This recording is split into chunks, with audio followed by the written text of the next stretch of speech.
Bonjour Virginie Resson. Bonjour. Alors, on va faire une conférence sur un peu le futur. Donc du coup, ce sera notre question, c'est pour vous. C'est quoi une journée en 2030 ? Alors, une journée en 2030, en réalité, je n'en ai strictement aucune idée à quoi ça va ressembler. Et c'est un peu d'ailleurs l'objet de mon travail, c'est de réfléchir à ce auquel on voudrait que ça ressemble. Alors, je vais vous expliquer un petit peu. D'abord, voilà, vous êtes un petit prince, si j'ai bien compris. Moi, j'en ai 3. C'est mes 3 petits princes et princesses. Il y a quand même une princesse. Qui ont 10 ans, 6 ans et 5 ans. C'est 3 enfants qui sont nés, donc, comme ceux de l'autre Virginie, qui sont nés dans le millénaire, dans ce millénaire, des enfants du siècle, des enfants du millénaire, des mutants. Je ne sais pas si on vous a déjà posé la question de savoir comment on fait pour coller un patch de matière dans Minecraft. Parce que moi, on m'a posé cette question et voilà. Vous savez ce que ça veut dire, j'imagine. Un patch de matière dans Minecraft. Personnellement, non, mais je pense que les autres le savent. Vous êtes déjà trop vieux. Alors et voilà. Et ces enfants-là, d'après un certain nombre de spécialistes, ils pourraient vivre jusqu'à 120 ans. Et quand j'ai réalisé ça, à la naissance de la dernière, la naissance de Violette, j'ai eu un coup de vertige parce que 120 ans, je me suis posé la question, qu'est-ce que ça représente 120 ans ? Alors évidemment, on ne pourra pas vérifier s'ils vont vivre 120 ans, mais malgré tout, ça soulève des questions. 120 ans aujourd'hui, ce que ça représente, attendez, il y a 25 ans, il n'y avait pas Internet, il n'y avait pas de smartphone. Il faut que j'imagine que j'amène ces enfants vers leur futur, c'est-à-dire dans un siècle à partir de maintenant. Et là c'est effectivement c'est vertigineux de penser ce que c'est qu'être maman et responsable de l'éducation de 3 enfants et de les emmener vers leur futur. Et donc je me suis évidemment posé la question de savoir qu'est-ce que je sais, qu'est-ce qu'on sait du futur, finalement, à quoi il va ressembler exactement la question que vous m'avez posée. Et j'ai commencé par me souvenir qu'en réalité, on n'en sait strictement rien. Surtout, on sait que ce qu'il sera, il sera différent de ce que nous pensons qu'il sera.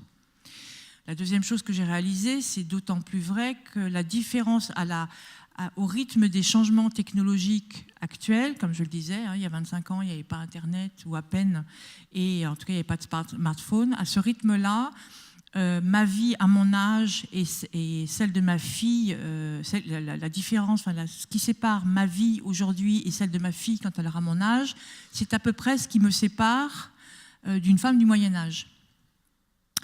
Et là aussi, à partir de là, imaginer le futur, ça devient très compliqué. Vous imaginez, si on avait demandé à des gens du Moyen-Âge d'imaginer le futur, ce que ça aurait donné.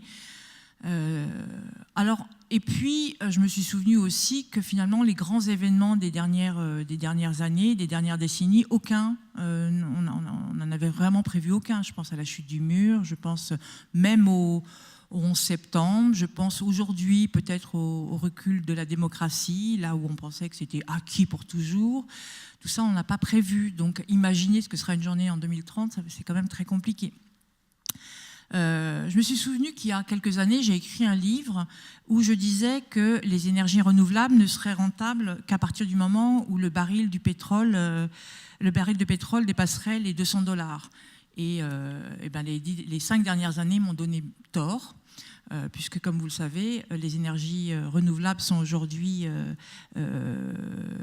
rentables et concurrentielles même des énergies fossiles dans un certain nombre de secteurs, ce que personne n'avait vu venir, puisque tout le monde a investi dans le gaz de schiste et dans les huiles de schiste à cette époque. Alors bon, maintenant que j'ai dit tout ça, qu'est-ce que j'en déduis pour élever ces 3 enfants ? Eh bien, la première chose, c'est qu'il faut être résilient, que une des premières qualités qu'il faut savoir développer, c'est la résilience, c'est-à-dire cette capacité que nous avons tous de nous adapter à des nouveaux environnements, à des nouvelles contraintes. Et puis, la deuxième chose que je sais aussi du futur, c'est que forcément, il reposera sur les décisions que nous prenons maintenant. À partir de là, ce qui devient très intéressant de faire, et c'est tout l'art de la prospective finalement, c'est de regarder le présent depuis le futur. et de se dire qu'est-ce qu'aujourd'hui, par les décisions que je prends, par les actes que j'engage, enfin les actes que je pose, qu'est-ce que j'engage pour le futur et le futur de ces enfants-là. Et c'est un petit peu ça le chemin qui me mène pour imaginer ce que pourrait être et pas ce que sera une journée en 2030. Alors en prospective, et quand on réfléchit au futur, on commence toujours par la démographie, par la population. Et donc c'est ce qu'on va faire aujourd'hui aussi, avec cette première slide. Alors, c'est une slide une première diapositive un petit peu curieuse qui évoque le vieillissement. Je vous explique.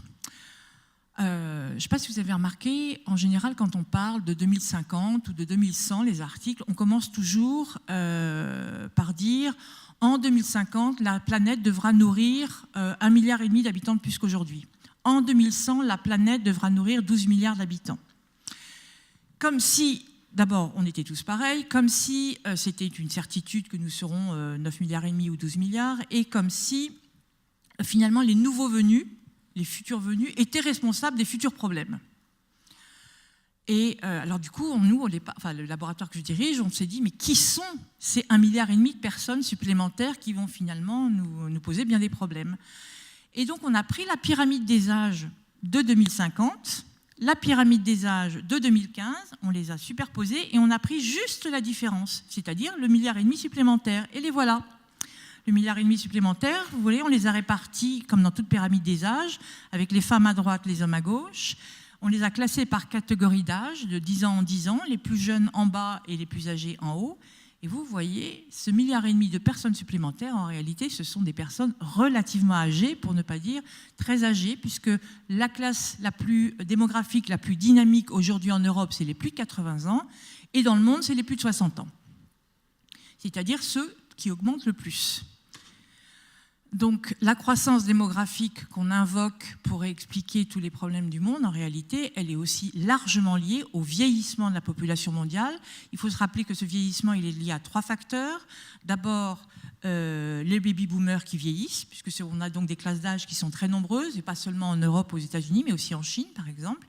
Donc ces classes d'âge vieillissant, comme elles sont plus nombreuses, elles font vieillir la population mondiale.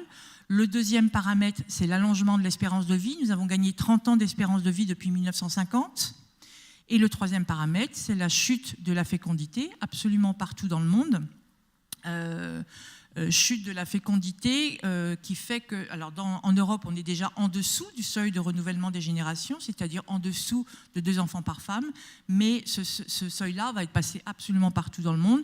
Simplement, comme la transition démographique a été amorcée plus tôt dans les pays européens et d'Amérique du Nord, c'est là où elle s'achève le plus tôt, et elle a commencé le plus tard en Afrique subsaharienne, et c'est donc là où elle s'achèvera le plus tard, et c'est pour ça qu'on a encore des taux de fécondité extrêmement importants, mais qui sont amenés de la même façon à reculer. Il faut savoir que les pays émergents, par exemple, ont été beaucoup plus rapides.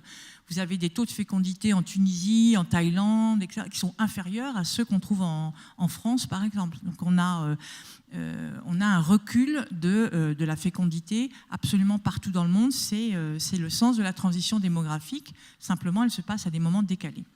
Donc nous avons une population vieillissante. Et à partir de là, une fois qu'on a fait ce constat-là, forcément, on se dit, bon, très bien, qu'est-ce que ça engage pour le futur de mes enfants ? Qu'est-ce que ça engage pour le futur de vos entreprises? Qu'est-ce que ça engage pour le futur de l'Europe? Eh bien, en réalité, beaucoup de choses. Alors, je ne vais pas revenir sur la question des retraites, puisque je crois qu'on l'a beaucoup abordée. Elle mériterait d'être encore abordée, d'ailleurs. Mais dans les journaux, en revanche, il y a des choses dont on parle un petit peu moins. On parle un petit peu moins, par exemple, de la transition épidémiologique, c'est-à-dire du changement, de l'évolution des pathologies qui dominent en termes de santé publique. Et évidemment, il y a certaines pathologies qui affectent plus particulièrement les personnes plus âgées. Je pense à toutes les maladies neurodégénératives du type Alzheimer ou Parkinson, mais pas seulement. Je pense à certains cancers et certaines maladies cardiovasculaires qui sont plus fréquentes aussi à partir d'un certain âge. À partir du moment où l'âge moyen, la population vieillissant, vous avez évidemment une occurrence beaucoup plus forte de ces pathologies-là. Et donc, vous avez une prise en charge, ça indique une prise en charge et des coûts supplémentaires de santé très importants. Je n'ai pas ici, mais on pourrait aussi merci beaucoup. C'est bien, je vais pouvoir récupérer quelques chiffres.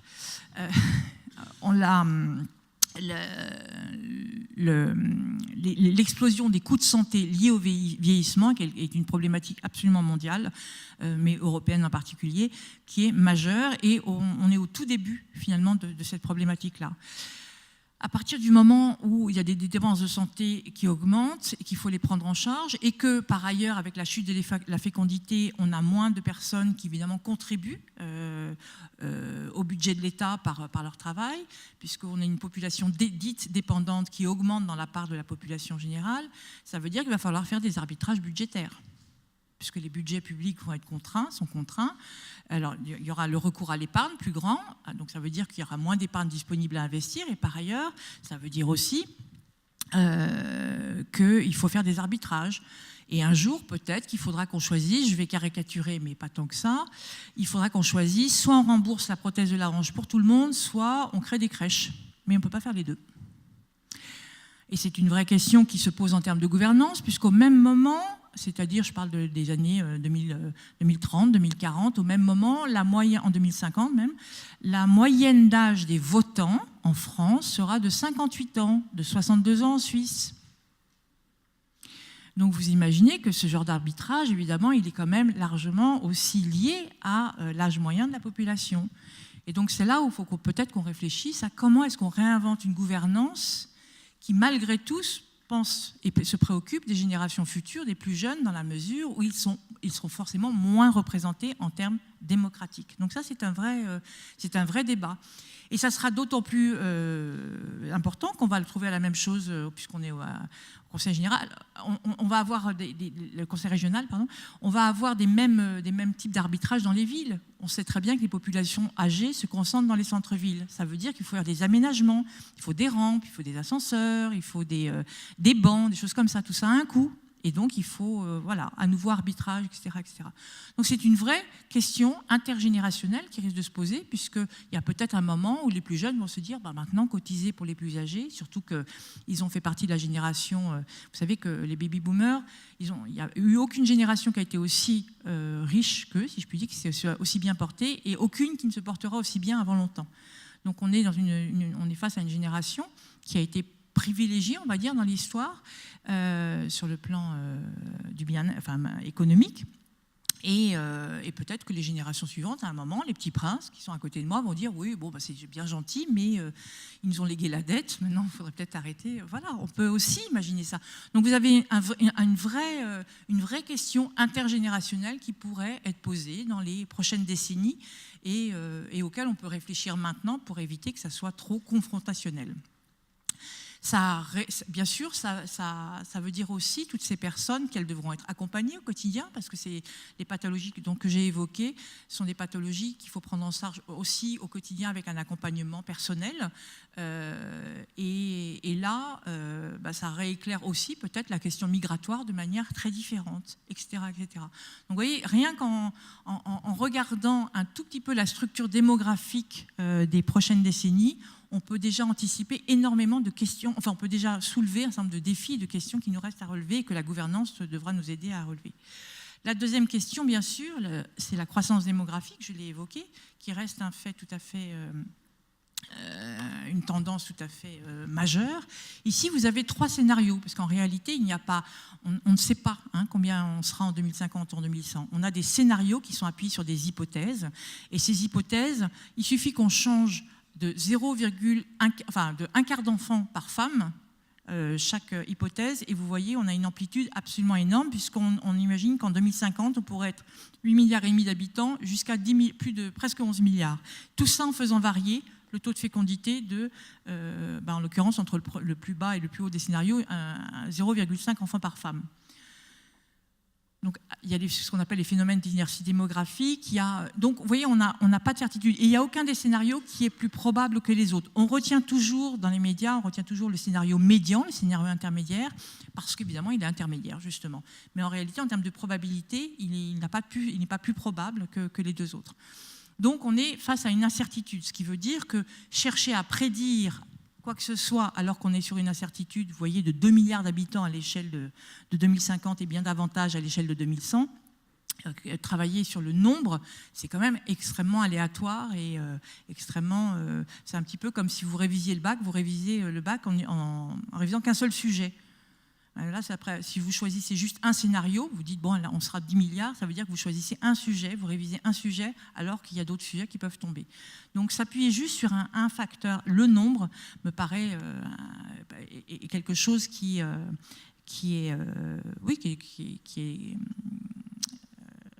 aléatoire. La question que nous posait aussi cette question, c'est après tout, pourquoi est-ce qu'on cherche toujours à compter, à savoir combien on sera? Pourquoi cette obsession du nombre?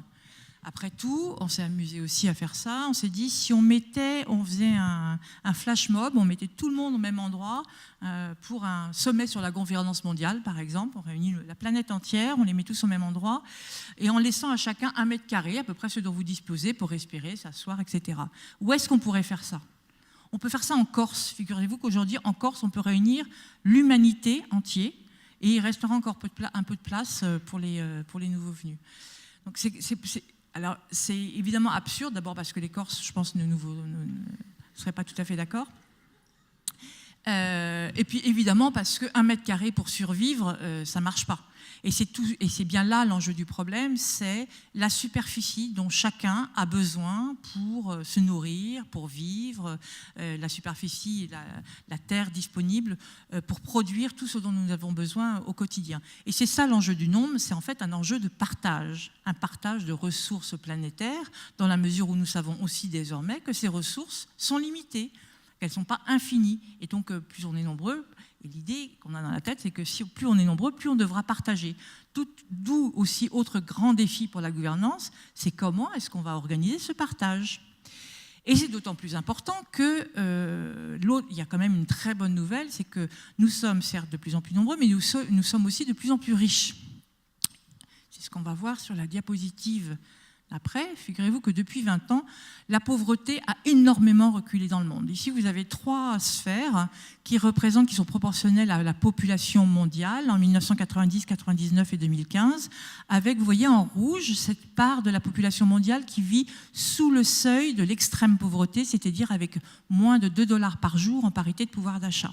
Et vous voyez, c'était plus d'un tiers de la population en 1990, et aujourd'hui, c'est un peu plus de 10% de la population mondiale. Donc il y a eu un recul énorme en valeur relative, mais aussi en valeur absolue, puisqu'on est passé de presque 2 milliards de personnes vivant dans l'extrême pauvreté à moins d'1 milliard aujourd'hui.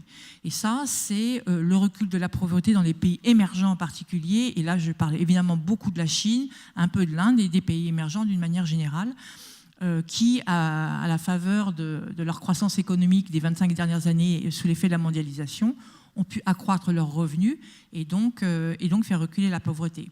Et parallèlement, alors ça c'est une première bonne nouvelle, la deuxième bonne nouvelle, c'est que vous avez de plus en plus de gens qui rejoignent ce qu'on appelle les classes moyennes, c'est-à-dire les populations qui vivent avec plus de $10 par jour et par habitant, toujours en parité de pouvoir d'achat.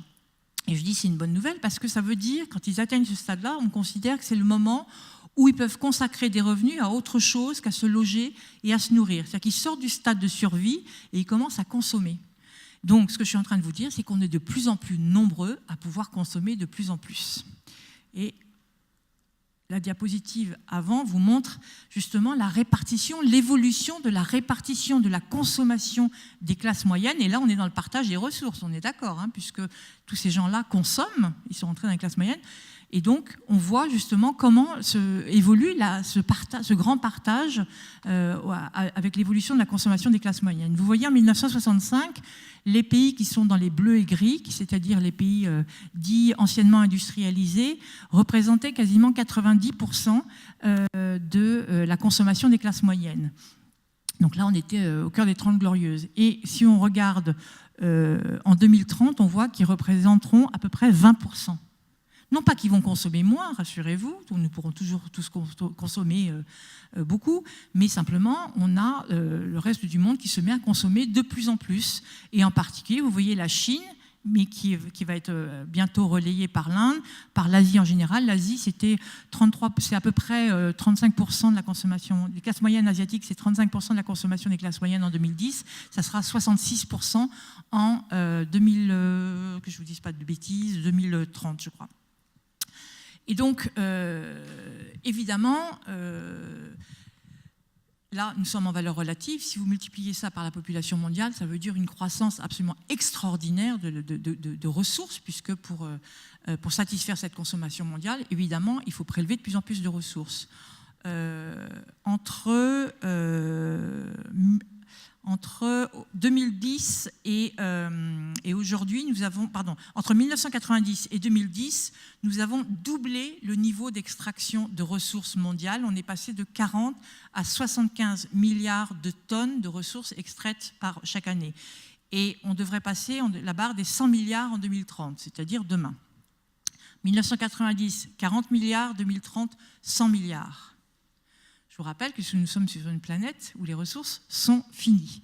Et donc voilà, vous le comprenez bien, comment on est en train de passer d'une ère d'abondance, qui était celle qui a dominé la seconde partie du XXe siècle, une ère d'abondance de ressources, à une ère nouvelle qui est en train d'émerger, qui est une ère plus hasardeuse, on va dire, de rareté, avec l'apparition de nouvelles raretés, des raretés qu'on ne connaissait pas, qu'on n'imaginait même pas possibles, et qui aujourd'hui se dessinent. Il faut savoir en plus que 4/5 des ressources dont je vous parle, qui sont prélevées, que nous prélevons chaque année, 4/5 des ressources ne sont pas renouvelables. Donc voilà pourquoi on peut vraiment évoquer la notion de rareté, c'est-à-dire l'insuffisance de ressources par rapport à une demande de cette même ressource. Si on prend l'exemple des minéraux, dont on parle de plus en plus, on estime qu'à demande constante, on a des réserves d'or qui pourraient s'épuiser d'ici à 2033. Le cuivre et le nickel en 2050, etc. Et on pourrait multiplier les exemples. Moi, je vais vous donner 2 autres exemples parce que je les trouve extrêmement intéressants. Mais avant, je rappelle que la rareté, à quel point c'est important, cette notion de rareté, parce qu'elle peut déterminer au moins 2 types de scénarios. Le premier, c'est un scénario de conflit. On pense au conflit pour les hydrocarbures, on peut penser au conflit sur les terres rares, à celui sur le coltan en Afrique subsaharienne. Mais il y a un autre scénario qui est plus porteur, c'est celui de l'innovation. Et là, je pense à des pays comme le Japon, la Corée du Sud ou Singapour, qui sont des pays au départ dépourvus de ressources naturelles et pour autant qui ont développé un modèle économique qui leur a permis de se hisser en tête des économies, mais des puissances économiques mondiales. Donc vous voyez, la notion de rareté n'est pas un déterminant de crise nécessairement ou de conflit, c'est un déterminant en tout cas de changement et évidemment de gestion des ressources. Donc c'est une ressource absolument, un paramètre tout à fait intéressant, un indicateur tout à fait intéressant à étudier et il faut le multiplier évidemment. Après, il faut le comparer, le rapporter aux efforts de recherche au développement, au comportement individuel, au niveau de consommation, au modèle économique, etc., etc., et à la gouvernance, c'est-à-dire à ce qui va réguler finalement ce partage mondial des ressources. Alors les 2 exemples, on va prendre 2 exemples justement. Le premier exemple dont je voulais vous parler, c'est l'exemple du sable. Je ne sais pas si vous savez que le sable est à l'échelle mondiale la 2e ressource la plus consommée après l'eau. On a toujours cette notion du sable, finalement c'est assez inépuisable, il y en a partout, il y en a dans les déserts, il y en a au fond des rivières, il y en a sur les plages, il y en a au fond des océans. Donc on a un peu du mal à imaginer que le sable est une ressource épuisable. Eh bien si. Il faut savoir déjà pourquoi. Le sable, on l'utilise dans le bâtiment principalement. Ici, vous avez une très grande quantité de sable qui a été utilisée pour faire ce bâtiment, puisque on l'utilise dans le béton en particulier. Et donc, on a déjà, rien que pour construire sous l'effet de l'urbanisation, on a déjà triplé. Et puis il y a les routes, le sable est utilisé aussi dans le verre, dans d'autres ressources. Mais la principale demande en termes de sable vient pour le bâtiment, pour le béton. Donc on a triplé, depuis 20 ans, on a triplé la consommation de sable à l'échelle mondiale déjà. Donc une demande, une pression extrêmement forte sur la ressource.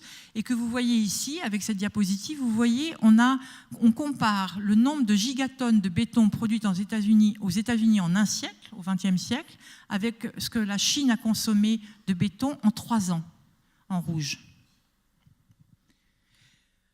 La Chine représente 60% aujourd'hui de la consommation de sable dans le monde. Et évidemment, là, ce que vous voyez, c'est l'urbanisation de la Chine.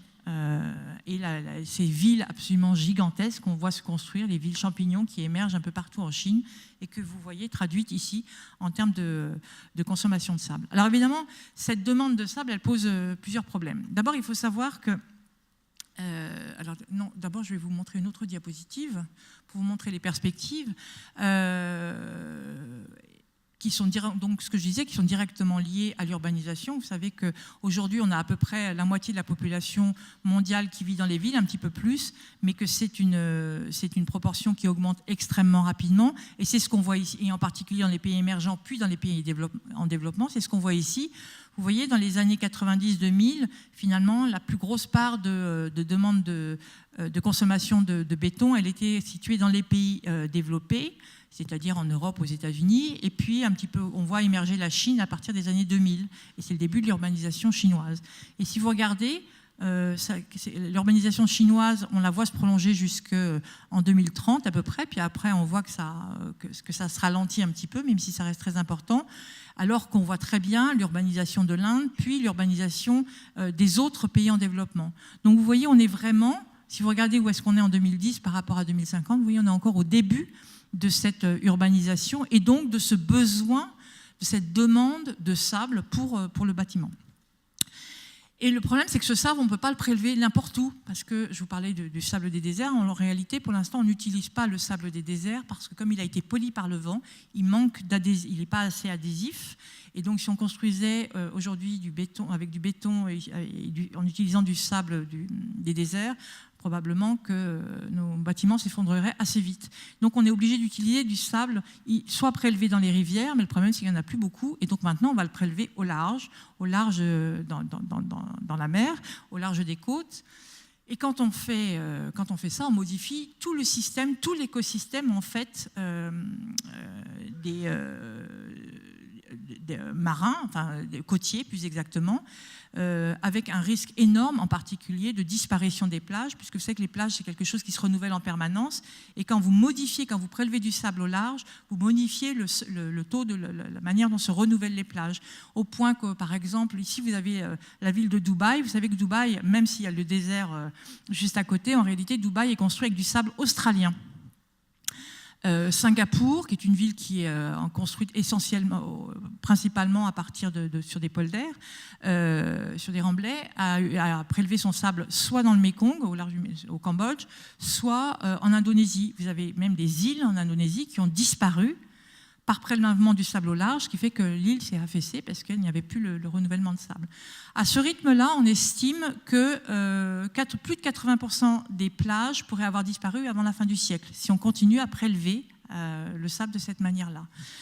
Au-delà de la disparition des plages, qui évidemment pose un énorme problème, par exemple pour nos vacances et accessoirement pour l'industrie du tourisme, ça pose aussi un énorme problème en termes de biodiversité, puisque quand on racle le fond des côtes, le fond des mers, on modifie évidemment tout l'écosystème marin et la reproduction en particulier, ça gêne énormément la reproduction des poissons, puisqu'on crée de la turbidité dans l'eau, enfin, l'eau devient trouble, etc. Donc on modifie tout l'écosystème et la biodiversité marine. Et ce faisant, on gêne évidemment l'économie, et en particulier l'économie de la pêche. Et donc, ce sont toutes les familles qui dépendent de la pêche traditionnelle, la pêche côtière, on va dire, qui sont menacées aussi par ces prélèvements de sable. Il faut savoir aujourd'hui que le sable, il n'y a aucune régulation à l'échelle mondiale, et la plupart des pays, il n'y a aucune régulation sur qui peut prélever, où on peut prélever et comment et jusqu'à quel point on peut prélever du sable. D'où l'importance, une fois de plus, de mettre en place des systèmes de gouvernance, que je vous parlais de la gouvernance du partage des ressources. Ça, c'était exactement un exemple où on peut réfléchir à qu'est-ce qu'on fait, comment on établit, quelles règles on établit pour essayer d'adapter le prélèvement à la ressource et à ses contraintes. Et puis, c'est d'autant plus important qu'il y a quand même des pays qui ont réagi, en particulier en Asie du Sud-Est, parce que Singapour donc, pillait le sable des pays du Mékong et des pays d'Asie du Sud-Est, qui se sont donc interdits maintenant d'exporter du sable vers Singapour. Résultat, vous avez une mafia du sable qui a émergé et qui, en Inde, par exemple, c'est une mafia extrêmement puissante. Et derrière la notion de mafia, vous avez toute la notion de clandestinité, vous avez aussi le problème du travail mal rémunéré, du travail dangereux, où on voit que beaucoup d'anciens pêcheurs travaillent maintenant pour aller ramasser du sable pour cette industrie-là, parce qu'ils ont perdu leur métier de pêcheur. Vous voyez un petit peu le cycle. Donc voilà pour le sable. Heureusement, il y a des alternatives, c'est-à-dire que maintenant on sait construire avec d'autres matériaux, on sait utiliser autre chose que du béton, on sait aussi recycler le béton.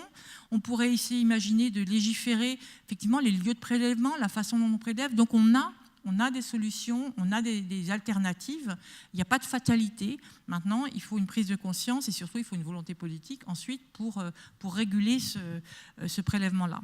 Le deuxième exemple que je voulais prendre, c'est celui de la pêche. Il faut savoir que nous consommons de plus en plus de poissons, que je retrouve. Depuis 1960, la consommation mondiale de poissons a été multipliée par 5. Ce qui est tout à fait énorme. Je ne sais pas si vous savez, mais en moyenne, chacun d'entre vous, d'ailleurs à midi, il me semble qu'il y en avait, des poissons, en moyenne, nous consommons 20 kilos de poissons par habitant, c'est-à-dire plus que de bœufs et de volailles réunis par habitant à l'échelle mondiale, j'entends. Donc on consomme effectivement beaucoup de poissons.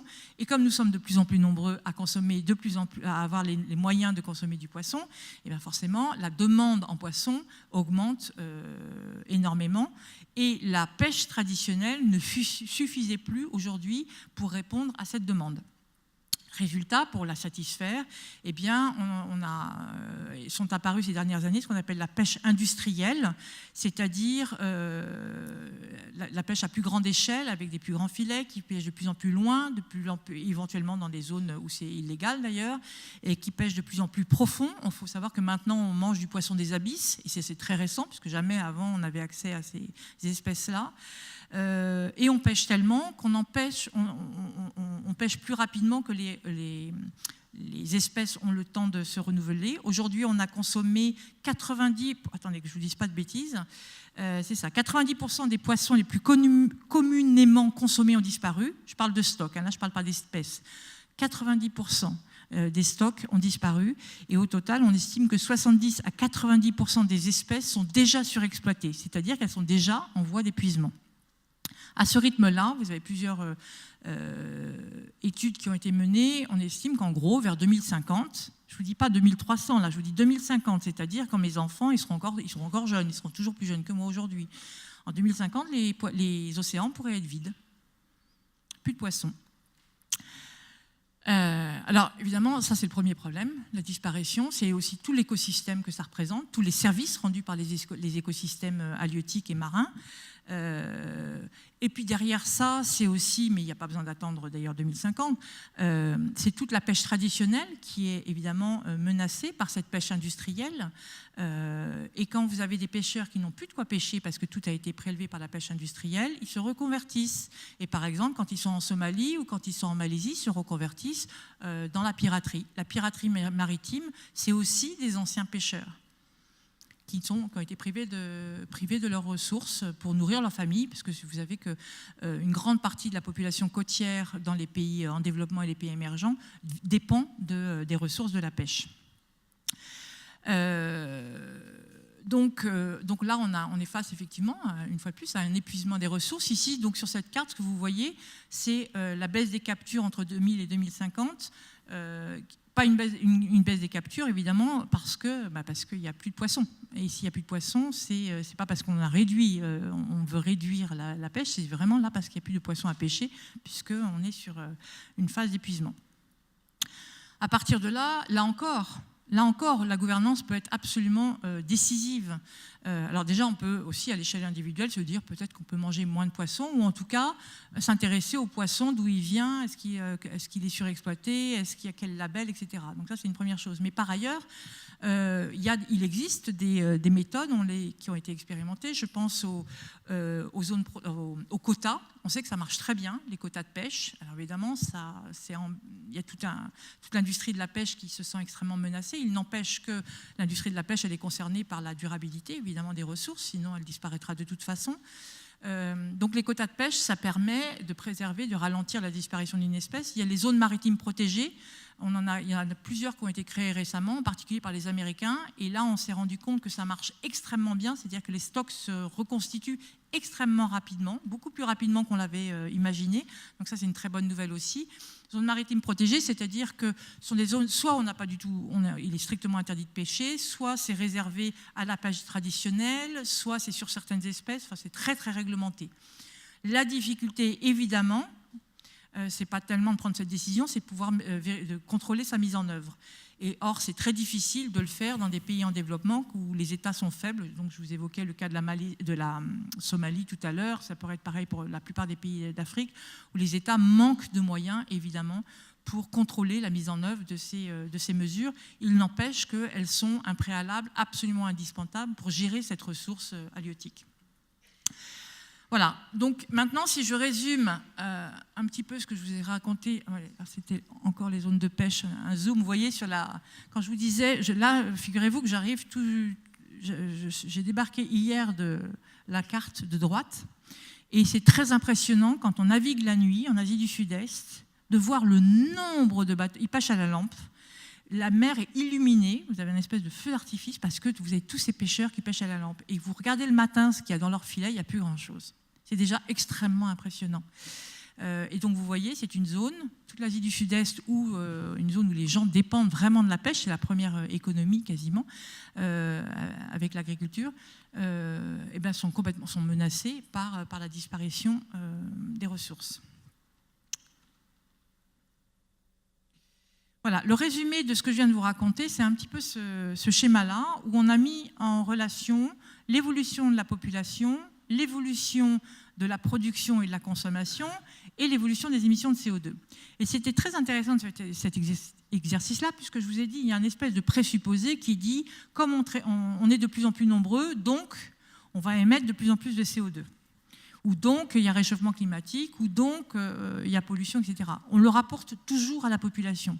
Or là, regardez, ce qui est très intéressant, c'est qu'on voit que la progression de la production et de la consommation est beaucoup plus rapide que celle de la population.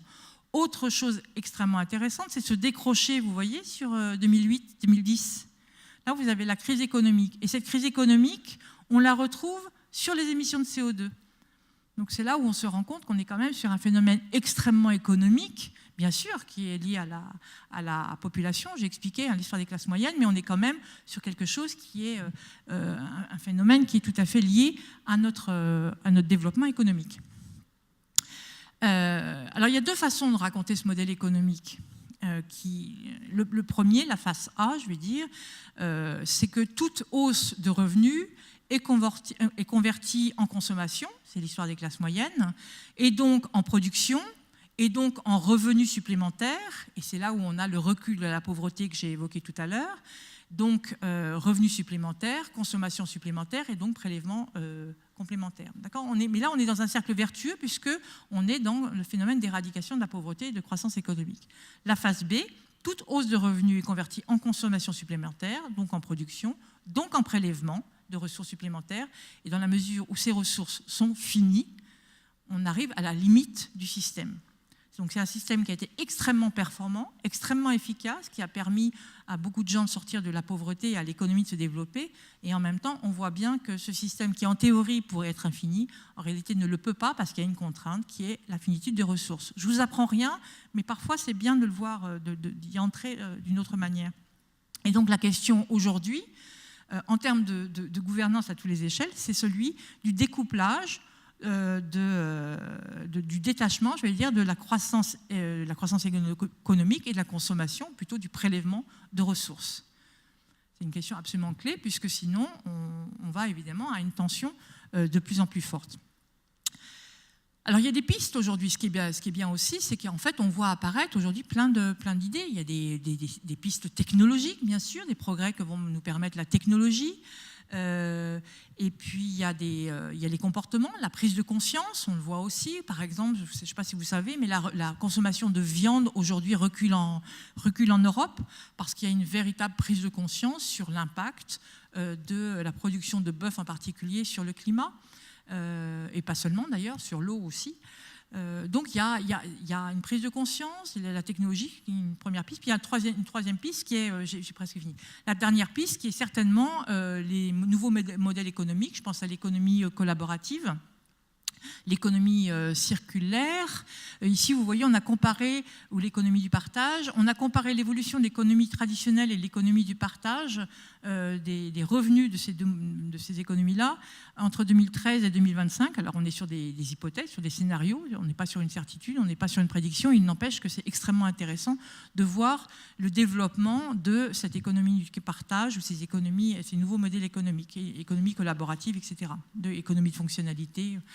Donc ça, c'est formidable, c'est des très bonnes pistes. Le seul problème, c'est qu'on a énormément de mal à passer à l'échelle. Ce que je veux dire par là, c'est qu'on a des tas d'initiatives locales dont on sait qu'elles sont efficaces au niveau agricole, au niveau social, au niveau économique. Maintenant, de là à en faire un modèle et à étendre ce schéma, à essaimer, c'est très compliqué. Et probablement qu'une des pistes pour ça, ça serait le changement d'indicateur. Là, on a quelque chose de clé qui est de trouver des nouveaux indicateurs qui permettent de mesurer précisément l'apport économique de ces nouveaux modèles. Voilà, et le rapport aussi sur la préservation de la ressource, sur l'entretien, le renouvellement de la ressource, puisque aujourd'hui la croissance économique ne tient pas en compte de la durabilité d'une ressource ou de l'entretien, du recyclage d'une ressource. Ça, c'est quelque chose qui pourrait tout à fait être intégré dans nos nouveaux indicateurs, sur lesquels il y a beaucoup d'études d'ailleurs qui sont aujourd'hui menées. Voilà, voilà ce que je voulais vous dire aujourd'hui sur l'urgence qu'il y a effectivement à inventer, à trouver, à imaginer pour fabriquer ce que sera notre journée en 2030. Voilà. Et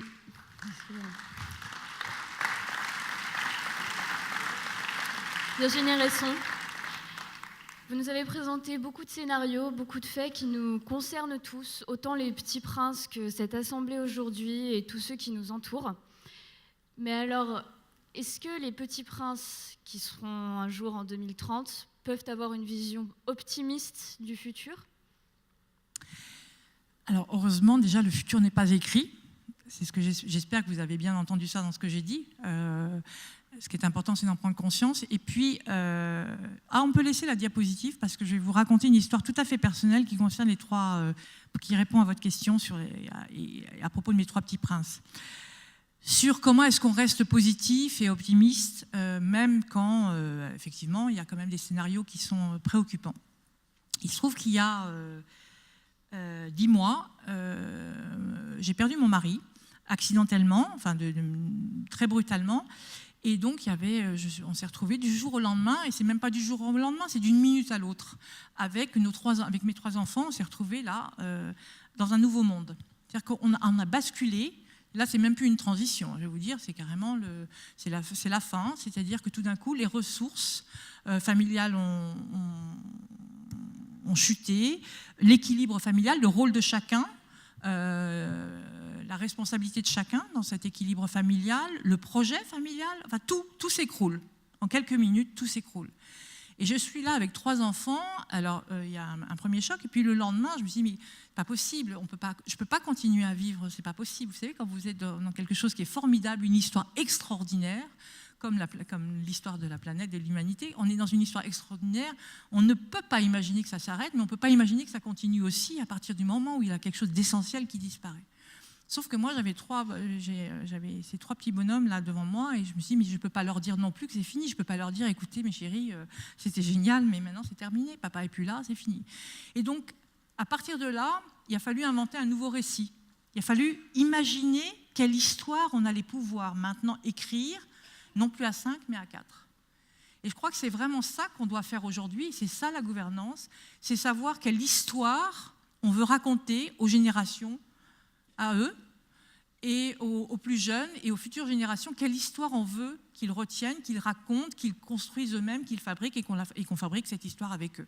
Et je crois que c'est vraiment important de bien réaliser que ce récit, le récit de l'histoire qui vient, sera déterminant sur ce que sera la journée en 2030. Voilà. Merci beaucoup Virginie Rasson. Merci Virginie.